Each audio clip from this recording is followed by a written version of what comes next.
Ceará sábado. Abraço pro Luiz Gustavo aí, meu amigo, que foi pra Lima comigo. E eu posso ler rapidinho a mensagem dele? Ele que tá num grupo grande aí de galera do conselho e tudo mais. Ele, ele falando aqui, coisa tá esquentando, irmão. Parece que o Ben já tá falando isso num podcast da galera Pânico, sei lá, o Ben já tá falando com o pessoal. Tem que zapear com o pessoal aí de Portugal pra saber. Não, eu já tô falando com a galera aqui. Tem coisa acontecendo, muita gente grande postando. Ele deve estar falando da questão também que tá rolando, volta JJ e tal. Tô te vendo, valeu, Luiz Gustavo. Eu acho. Um abraço aí, Luiz Gustavo. Luiz, Eu acho que não, a pressão da torcida realmente move montanhas. Tem peso. Associado ao momento do time no campo. Eu acho que esse jogo de sábado é determinante, cara.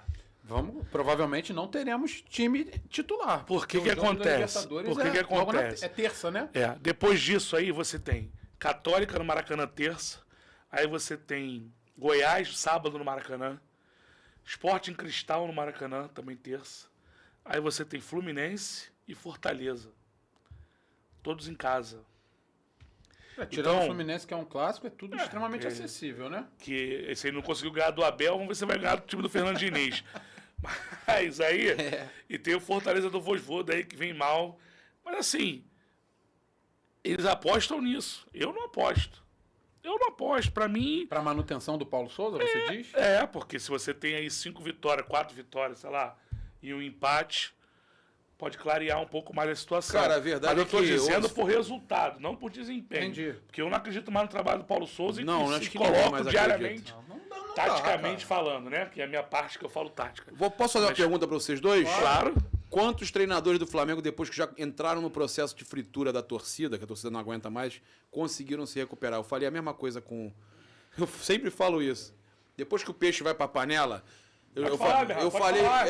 O Bernardo lembra disso. Em todas as vezes que os treinadores caíram Domi, Ceni e Renato. Foi irreversível, né? Eu falei no canal, lembra isso? O Ceni demorou. Tá, mas eu falei. Ceni demorou. Quando vai pra panela, quantos treinadores foram pra panela e conseguiram sair dela? Não, nenhum saiu. Eu sempre falei isso. Nenhum treinador. Isso é uma verdade. Paulo Souza já tá na panela. E aí Mas a gente... o Ceni demorou.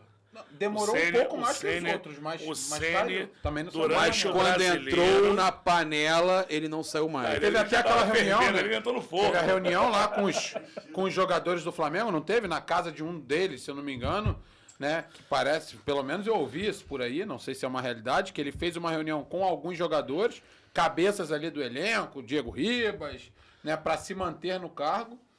Mas, cara, durou mais um pouquinho. Sim, mas aí você tá falando o seguinte, porque no brasileiro que ele ganhou, já passou por um processo ali, ele conseguiu sobreviver.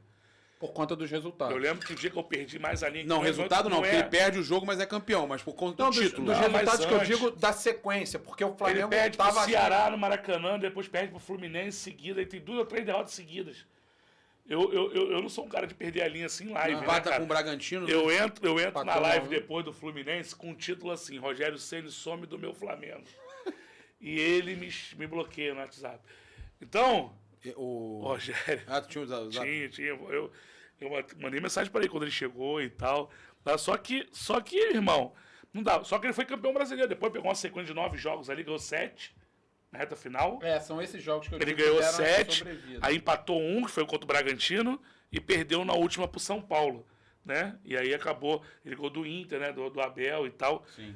Aí depois tanto que ele ganhou o brasileiro perdendo pro São Paulo, e no dia seguinte todo mundo era fora Ceni. Queriam que mandasse ele embora depois do título. E ele durou mais 3 ou 4 meses e caiu. Foi campeão carioca. Campeão carioca. Supercopa. Mas... Contra o Palmeiras, né? Aquele jogo dos pênaltis. Mas a questão que eu quero dizer é o seguinte. Depois que o cara entra, que o treinador entra na panela, começa a fritura, principalmente por parte da torcida... Já era, né? Já era. Concordamos que o Paulo Souza já entrou na panela? Já entrou há algum tempo. Na minha panela, ele entrou recentemente, mas pra mim ele não sai mais também, da minha panela. Eu não acredito mais no trabalho dele. Eu acho que não é reversível. Pra mim, sabe quando é que ele entrou na panela e todo mundo me criticou que eu tava pedindo a cabeça dele? Eu fui muito atacado. Você é prova disso. Mas atrás. Flamengo e Atlético Goianiense. Sim. Que eu comecei a perceber as invenções dele de novo. E teve gente falando, o Flamengo jogou bem contra o Atlético Goianiense. Não, eu comecei a ver uma série de coisas ali que eu falei, não vai dar certo.